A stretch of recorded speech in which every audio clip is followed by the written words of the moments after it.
दोस्तों नमस्कार, ये है मार्गदर्शन फॉर सिविल सर्विसेज। मैं अनुराग चौधरी। दोस्तों हिंदी के महत्वपूर्ण प्रश्नों के अंतर्गत इस वीडियो में हम सॉल्व करेंगे हिंदी व्याकरण के महत्वपूर्ण खंड शब्द रूप से संबंधित महत्वपूर्ण प्रश्नों को, जो आपके आगामी परीक्षाओं जैसे TGT, PGT, LT grade, government inter college प्रवक्ता, गवर्नमेंट डिग्री कॉलेज, उच्चतर शिक्षा असिस्टेंट प्रोफेसर, केंद्रीय विद्यालय संगठन और नेट जेआरएफ के लिए बहुत ही उपयोगी है। तो आइए शुरू करते हैं हिंदी व्याकरण के महत्वपूर्ण खंड शब्द रूप से संबंधित महत्वपूर्ण प्रश्नों को। पहला प्रश्न है दोस्तों, स्रोत या उत्पत्ति के आधार पर शब्दों के कुल कितने भेद हैं? ऑप्शन है रूढ़, यौगिक, योग रूढ़। दूसरा है विकारी और अविकारी। तीसरा है एकार्थी, अनेकार्थी, समानार्थी और विलोम।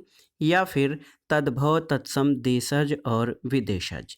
तो सही उत्तर है दोस्तों स्रोत या उत्पत्ति के आधार पर याद रखिएगा जो शब्दों के भेद हैं वो हैं तद्भव, तत्सम, देशज और विदेशज।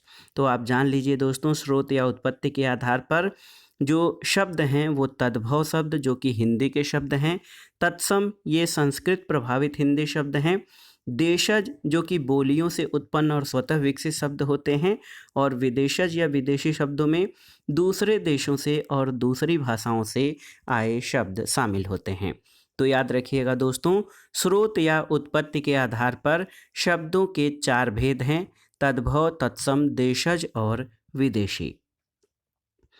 अगला प्रश्न है दोस्तों, किस विकल्प में उत्पत्ति के आधार पर शब्दों के भेद दिए गए हैं? तो उत्पत्ति के आधार पर जो शब्दों के भेद होते हैं उनमें तत्सम, तद्भव, देशज और आगत शब्द आते हैं।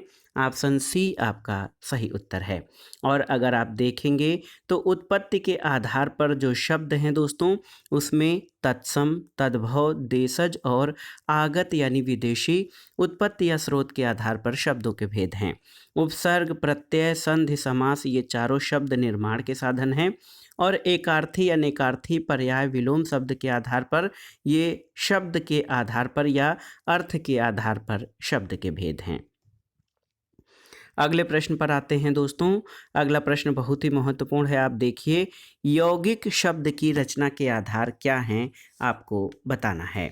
ऑप्शन है देखिए उपसर्ग एवं प्रत्यय, उपसर्ग, प्रत्यय, संधि और समास, संधि एवं समास या इनमें से कोई नहीं। तो आप जान लीजिए दोस्तों यौगिक शब्द की रचना के आधार जो हैं वो हैं उपसर्ग, प्रत्यय, संधि और समास।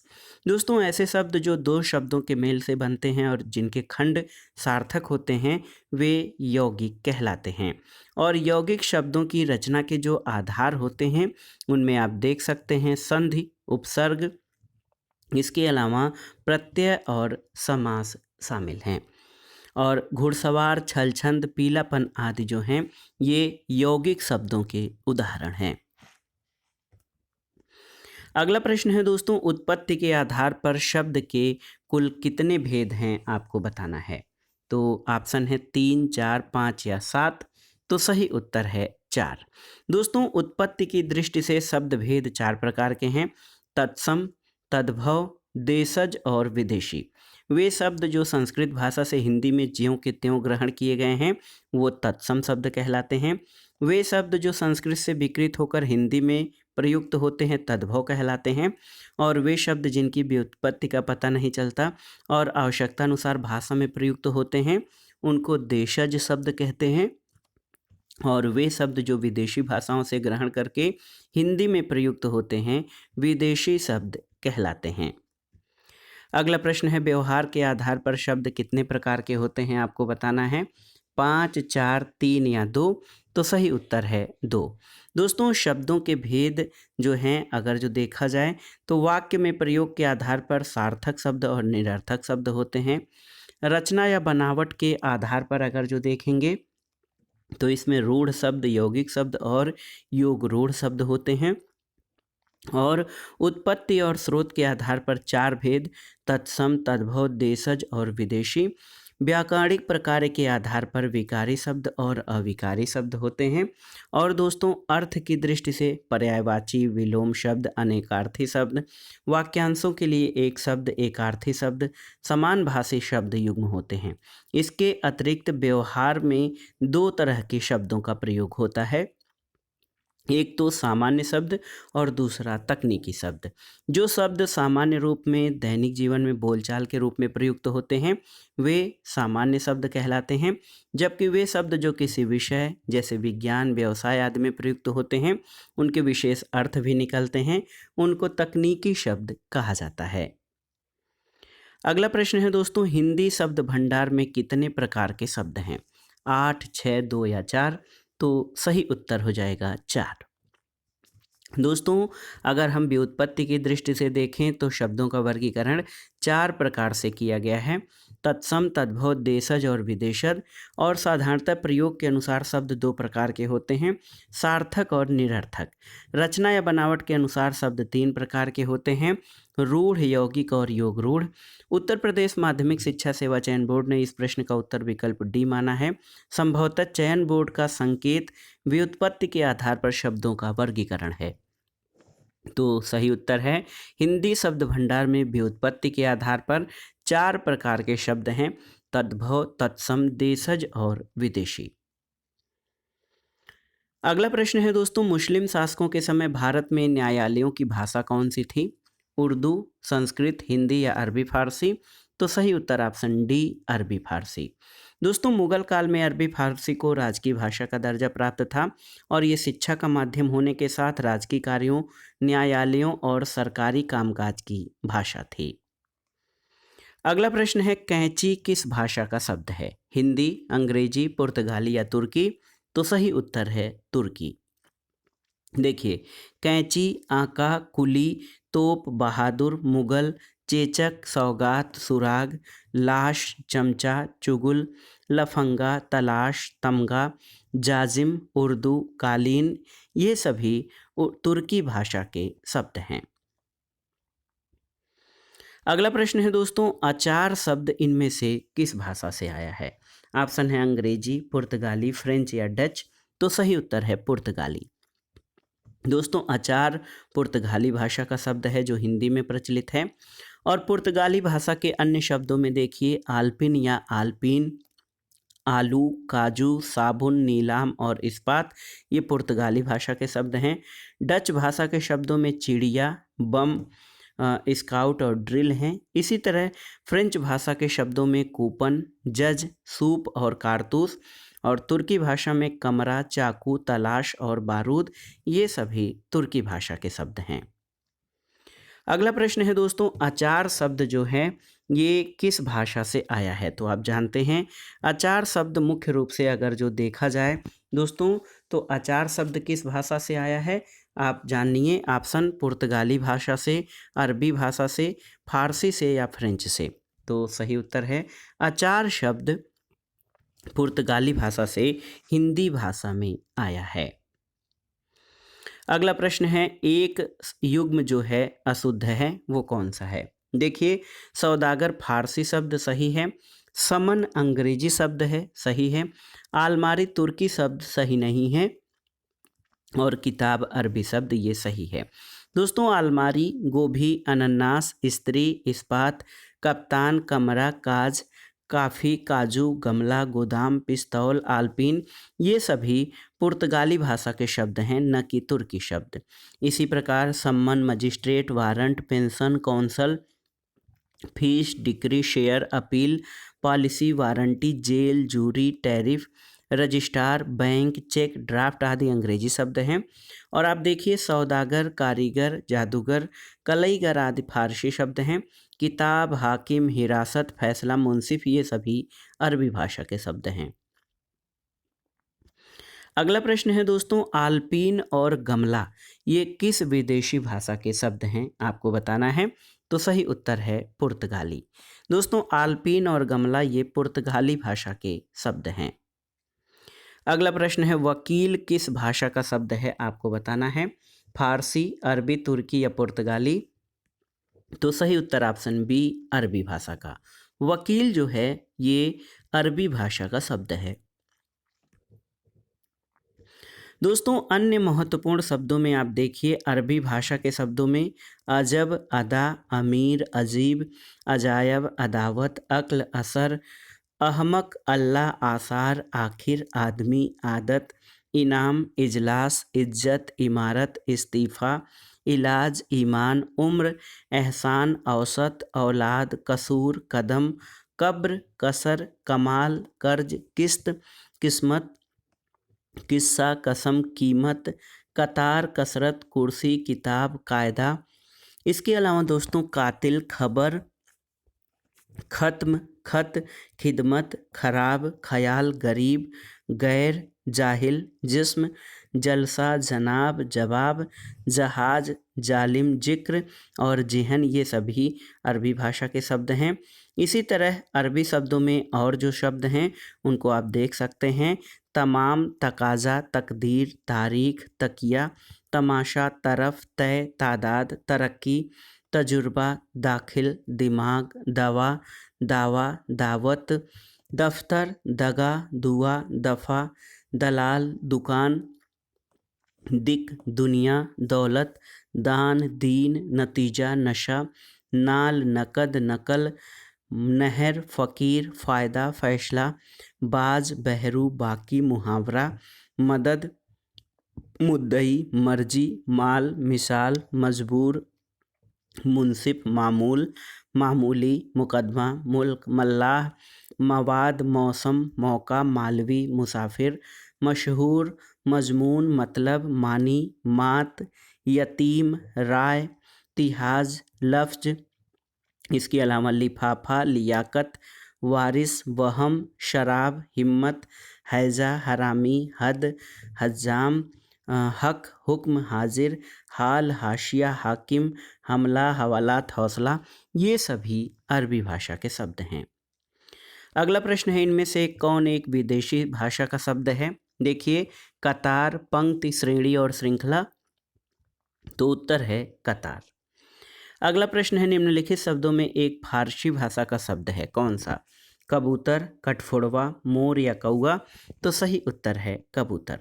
दोस्तों कबूतर अफसोस, अदा, आराम, आवारा, चपरासी, अदालत, सिपाही, तहसीलदार, चौकीदार, कमीज, कुर्ता पायजामा, मोजा, सलवार, चादर, रजाई, रुमाल, चूड़ी, बर्फी, जलेबी, हलवा, बादाम, अनार, अंगूर, अंजीर, अंदाज, आज़ाद, शिकायत, सिफारिश, जिंदगी, चश्मा, ज़मीन, हज़ार, नापसंद, नौका, बस्ता, हुनर, मज़ा, सब्जी, रेशम, सर्दी, खरगोश, कारखाना, परगना, तहसील, जिला, शहर, देहात, कस्बा, साबुन, आईना, कुर्सी, तख्त, मेज, बुखार, नमाज।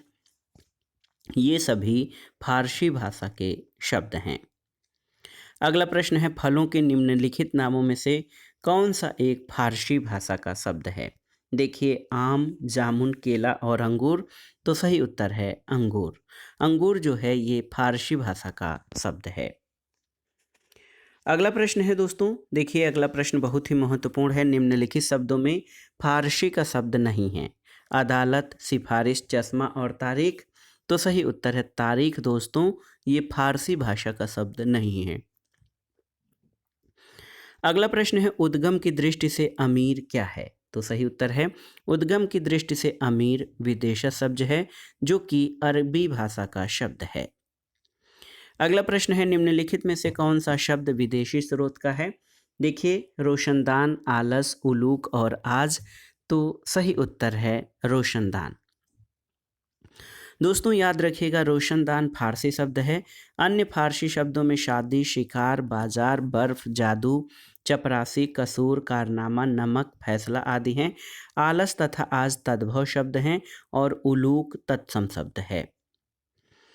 अगला प्रश्न है निम्नलिखित शब्दों में से कौन एक अंग्रेजी भाषा का नहीं है। देखिए लालटेन, रेल, इंच, कूपन। तो सही उत्तर है कूपन।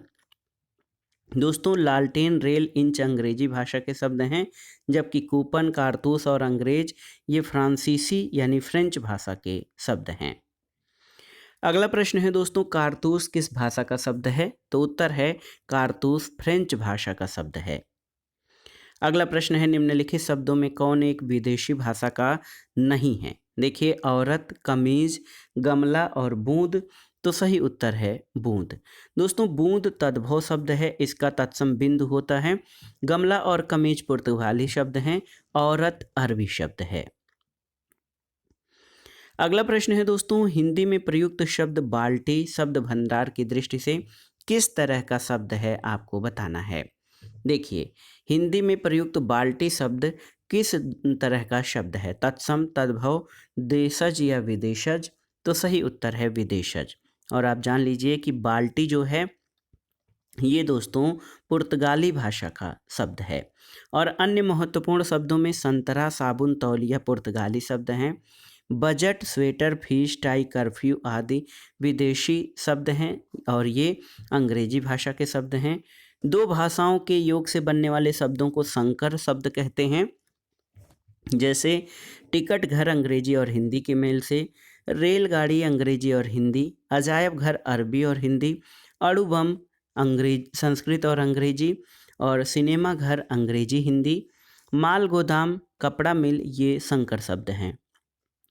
इसी तरह अगर जो अन्य संकर शब्दों की बात करें तो फिजूल खर्च अरबी फारसी, बीमा पॉलिसी फारसी अंग्रेजी, पार्टीबाजी अंग्रेजी फारसी, जेल खाना अंग्रेजी फारसी, डाक खाना अंग्रेजी फारसी, ये भी संकर शब्द के उदाहरण हैं। अगला प्रश्न है दोस्तों, बाल्टी कैसा शब्द है? तत्सम, तद्भव, देशज या विदेशज? तो सही उत्तर है बाल्टी दोस्तों, ये विदेशज शब्द है, पुर्तगाली भाषा का शब्द है। ऑप्शन डी आपका सही उत्तर है।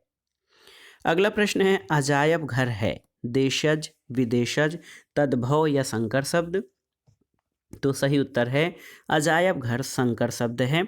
और आप जानते हैं कि अजायब घर जो है ये अरबी और हिंदी के संकर शब्द से मिलकर बना है।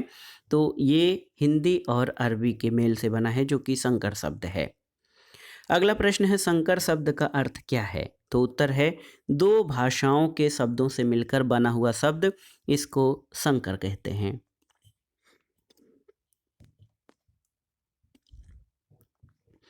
अगले प्रश्न पर आते हैं दोस्तों, रेलगाड़ी शब्द है किस तरह का? तद्भव, विदेशी, देशज या संकर? तो सही उत्तर है रेलगाड़ी संकर शब्द है और ये बहुत ही महत्वपूर्ण है। अगला प्रश्न है दोस्तों, जमादार शब्द स्रोत के आधार पर किस वर्ग का शब्द है? आपको बताना है। फारसी, अरबी, तुर्की या संकर? तो सही उत्तर है दोस्तों जमादार जो है ये संकर शब्द है, ऑप्शन डी। और इसमें जमा अरबी भाषा का और दार फारसी शब्दों से मिलकर बना है। तो याद रखिएगा, जमादार शब्द स्रोत के आधार पर जो है ये संकर शब्द के अंतर्गत आता है, अरबी और फारसी से मिलकर बना है। अगला प्रश्न है दोस्तों, रिपोर्टाज किस भाषा का शब्द है? आपको बताना है। फ्रेंच, अंग्रेजी, पुर्तगाली या जापानी? तो सही उत्तर है फ्रांसीसी।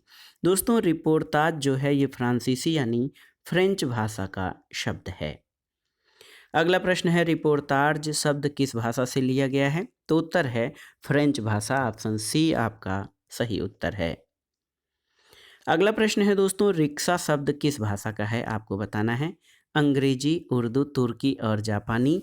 तो सही उत्तर है रिक्शा जो है ये जापानी शब्द है। याद रखिएगा, रिक्शा जो है ये जापानी भाषा से हिंदी में प्रयुक्त हुआ है। अगला प्रश्न है, वे शब्द जिनके सार्थक खंड न हो सकें उन्हें क्या कहते हैं? रूढ़ यानी मूल शब्द, योग रूढ़, यौगिक या प्रयुक्त शब्द? तो सही उत्तर है रूढ़ शब्द या मूल शब्द। ऐसे शब्द जिनके सार्थक खंड न हो सके उन्हें रूढ़ या मूल शब्द कहते हैं, जैसे हाथ, कलम, राम। अगला प्रश्न है, निम्नलिखित में यौगिक शब्द छांटिए। आपको छांटना है कि कौन सा यौगिक शब्द है। देखिए, दशानन, परोपकार, चतुर्मुख या गोपाल? तो उत्तर है दोस्तों गोपाल जो है ये यौगिक शब्द है और ये दो सार्थक शब्दों गो प्लस पाल से मिलकर बना है। दशानन, परोपकार और चतुर्मुख ये योगरूढ़ शब्द के उदाहरण हैं। अगला प्रश्न है दोस्तों, योगरूढ़ शब्द कौन सा है? देखिए, योद्धा, दशानन, राक्षस और सुर। तो सही उत्तर है इसमें ऑप्शन बी दशानन। दोस्तों जो शब्द दो या दो से अधिक शब्दों या शब्दांशों से मिलकर बने हों किंतु जिनका प्रयोग सामान्य अर्थ के लिए न होकर किसी विशेष अर्थ के लिए होता है उनको योगरूढ़ शब्द कहते हैं। जैसे दशानन रावण के लिए, पीताम्बर कृष्ण के लिए, नीलकंठ शंकर जी के लिए और वीणावादनी सरस्वती माँ के लिए यूज होता है। अगला प्रश्न है दोस्तों, दशानन कौन सा शब्द है आपको बताना है। रूढ़, योगरूढ़, यौगिक या इनमें से कोई नहीं। तो सही उत्तर है दशानन योगरूढ़ शब्द है और इसके लिए विशेष अर्थ के लिए ये शब्द प्रयोग किया जाता है। रावण के लिए दशानन शब्द का प्रयोग किया जाता है। अगला प्रश्न है, निम्नलिखित में से नीलकंठ कौन सा शब्द है आपको बताना है। रूढ़, यौगिक, योगरूढ़ या इनमें से कोई नहीं। तो उत्तर है योगरूढ़। दोस्तों नीलकंठ जो है वो योगरूढ़ शब्द का उदाहरण है। अगला प्रश्न है, पंकज शब्द निम्न में से किससे संबंधित है। देखिए रूढ़ शब्द, यौगिक शब्द, योगरूढ़ शब्द या इनमें से कोई नहीं। तो सही उत्तर है योगरूढ़ शब्द, ऑप्शन सी। दोस्तों ऐसे शब्द जो यौगिक होते हैं पर अर्थ के विचार से अपने सामान्य अर्थ को छोड़कर किसी परंपरा से विशेष अर्थ के परिचायक हैं उनको योगरूढ़ शब्द कहते हैं। जैसे लंबोदर, पंकज, चक्रपाणि और जलदाज। पंकज में पंक प्लस जय का अर्थ है कीचड़ में उत्पन्न होने वाला, लेकिन इससे केवल कमल के अर्थ लिया जाता है, तो इसलिए पंकज जो है वो योगरूढ़ शब्द है। अगला प्रश्न है, निम्नांकित में से योगरूढ़ शब्द कौन सा है। देखिए विशालकाय, पुष्प, कुमुदनी या पंकज। तो सही उत्तर क्या हो जाएगा दोस्तों। सही उत्तर हो जाएगा आपका योगरूढ़ शब्द, इसमें पंकज है जिसका अर्थ कमल के लिए रूढ़ हो चुका है। अगला प्रश्न है दोस्तों, देखिए बहुत ही महत्वपूर्ण प्रश्न है ये आपके लिए। इसमें आपसे पूछा गया है कि निम्नलिखित शब्दों में योगरूढ़ शब्द कौन सा है। देखिए योगरूढ़ शब्द कौन सा है आपसे पूछा गया है। चक्रपाणि, पाठशाला, उपचार या अभिव्यक्ति। तो सही उत्तर है चक्रपाणि, यानी जिसके हाथ में चक्र है। तो ये शब्द जो है भगवान विष्णु के लिए यूज किया जाता है, योगरूढ़ हो गया है भगवान विष्णु के लिए। तो चक्रपाणि का अर्थ विष्णु होता है, तो याद रखिएगा ये एक योगरूढ़ शब्द है। अगला प्रश्न है दोस्तों, कौन सा शब्द योगरूढ़ है आपको बताना है। इसमें आप देख सकते हैं जो शब्द दिए गए हैं उसमें दूध वाला, कान, चक्रपाणि या घुड़सवार। तो सही उत्तर है ऑप्शन सी चक्रपाणि। दोस्तों चक्रपाणि जो है वो एक योगरूढ़ शब्द है। अगला प्रश्न है, निम्नलिखित में से कौन सा शब्द देशज है। धरती, पेड़, पुस्तक और आग। तो इसमें आप जान लीजिए पेड़ शब्द। देखिए पेड़, खादी, कबड्डी, गड़बड़, घपला, घूंट, चंपत, चूहा, झंझट, टट्टू, टीस। इसके अलावा ठेस, टेस, ठेठ, तेंदुआ, थोथा, धब्बा, पेठा, भरता, ये सभी देशज शब्दों के उदाहरण हैं। इसी तरह धरती, पुस्तक और आग ये तद्भव शब्दों के अंतर्गत आते हैं। तो याद रखिएगा पेड़ जो है ये देशज शब्द है। अगला प्रश्न है, निम्नलिखित में से कौन सा शब्द देशज है। देखिए सुंदर, अंगूठा, फटाफट और साइकिल। तो सही उत्तर है फटाफट। फटाफट देशज शब्द है, अंगूठा तद्भव शब्द और साइकिल जो है ये अंग्रेजी भाषा यानी विदेशी शब्द है। अगला प्रश्न है दोस्तों, गड़बड़ घोटाला कौन सा शब्द है। तद्भव, देशज, तत्सम या संकर। तो सही उत्तर है देशज, ऑप्शन बी आपका सही उत्तर हो जाएगा। दोस्तों गड़बड़ घोटाला देशज शब्द है और जिन शब्दों की व्युत्पत्ति के बारे में पता नहीं चलता और बोलचाल की भाषा में स्वतः निर्मित होते हैं उन्हें देशज या देसी शब्द कहते हैं। अन्य देशज शब्दों में आसपास, झिलमिल, झुग्गी, झाड़, काका, बाबा, लाला, पोंपों, खुसुर पुसुर, तोंद, डकार, डिबिया, खर्राटा, धक्का, खटपट, जगमग, टक्कर, ठक ठक, सरसर, ऊट पटांग, चपटा, अटकल, हल्ला, खचाखच, थप्पड़, भोंदू, इनकार, टोटी, भड़ास और हिचकी। ये सभी देशज शब्द हैं और ये बोलचाल की भाषा में स्वतः निर्मित होते हैं। अगला प्रश्न है दोस्तों, जिन शब्दों की व्युत्पत्ति का पता नहीं चलता उन्हें क्या कहा जाता है। ऑप्शन देखिए तत्सम, तद्भव, देशज या संकर। तो सही उत्तर है देशज। दोस्तों जिन शब्दों की व्युत्पत्ति का पता नहीं चलता उन्हें देशज शब्द कहा जाता है। ये अपने ही देश में बोलचाल से बने हैं, इसलिए इनको देशज शब्द कहा जाता है। दोस्तों हेमचंद ने उन शब्दों को देशी कहा है जिनकी व्युत्पत्ति किसी संस्कृत धातु या व्याकरण के नियमों से नहीं हुई और लोक भाषाओं में ऐसे शब्दों की अधिकता है। विदेशी विद्वान जॉन बीम्स ने देशज शब्दों को मुख्य रूप से अनार्य स्रोत से संबद्ध माना है। और देखिए तेंदुआ, चिड़िया, कटरा, अंटा, ठेठ, कटोरा, खिड़की, ठुमरी, खखरा, चमक, जूता, कलाई, फुनगी, खिचड़ी, पगड़ी, बियाना, लोटा, डिबिया, डोंगा और डाब आदि ये देशज शब्द के उदाहरण हैं। अगला प्रश्न है निम्नलिखित में से कौन देशज शब्द है, आपको बताना है। खिड़की, मित्र, कालीन और रेल। तो सही उत्तर है खिड़की। दोस्तों खिड़की जो है ये देशज शब्द के अंतर्गत आता है। अगला प्रश्न है निम्नलिखित में कौन सा शब्द देशज शब्द है। देखिए स्लेट, आलमारी, चाबी और डिबिया। तो सही उत्तर है डिबिया। दोस्तों डिबिया, कटरा, अंटा, ठेठ, कटोरा, खिड़की, ठुमरी, खखरा, चमक ये सभी देशज शब्द के अंतर्गत आते हैं। अगला प्रश्न है निम्नलिखित में से कौन देशज शब्द है, आपको बताना है। देखिए जूता, कीमत, हैजा और देहात में से। तो सही उत्तर है जूता। दोस्तों जूता जो है ये देशज शब्द है, आप जान लीजिए। अगला प्रश्न है निम्नलिखित में से तत्सम तद्भव के मेल की दृष्टि से शुद्ध युग्म कौन सा है। हरिद्रा, हरिद्वार ये सही नहीं है। पृष्ठ, पन्ना ये आपका सही नहीं है। पर्यंक, परख सही नहीं है। और चुल्लीक, चूल्हा ये आपका सही है। आप देख लीजिए दोस्तों चुल्लीक जो है ये आपका तत्सम है, चूल्हा जो है तद्भव की दृष्टि से सही है। और हरिद्रा का हल्दी होता है, पृष्ठ का पीठ होता है और पर्यंक का तद्भव पलंग होता है। अगला प्रश्न और आज की वीडियो का आखिरी प्रश्न है निम्नलिखित में से कौन सा युग्म सही सुमेलित नहीं है। देखिए ओझा, उपाध्याय सही सुमेलित है। कपास, करपट सही नहीं है। केला का कदली सही है। और पसीना का प्रस्विन्न ये भी सही है। दोस्तों बी जो है कपास का करपट ये सही नहीं होगा। कपास तद्भव शब्द है, इसका तत्सम करपास होता है। करपट तत्सम शब्द है, इसका तद्भव कपड़ा होता है। तो दोस्तों इसमें बी ऑप्शन आपका सही सुमेलित नहीं है, अन्य विकल्प आपके सही सुमेलित हैं। तो दोस्तों ये था आज का वीडियो। इसमें हमने शब्द रूप से संबंधित महत्वपूर्ण प्रश्नों को सॉल्व किया है जो आपके आगामी विभिन्न परीक्षाओं के लिए बहुत ही उपयोगी है। दोस्तों हिंदी व्याकरण के अंतर्गत शब्द रूप का ये पहला भाग था। इसका अगला और दूसरा भाग हम आगे के वीडियो में कवर करेंगे। तब तक हमारे चैनल मार्गदर्शन फॉर सिविल सर्विसेज से जुड़े रहें। चैनल को लाइक करें, शेयर करें और मार्गदर्शन फॉर सिविल सर्विसेज को सब्सक्राइब करें। वीडियो देखने के लिए धन्यवाद दोस्तों। नमस्कार।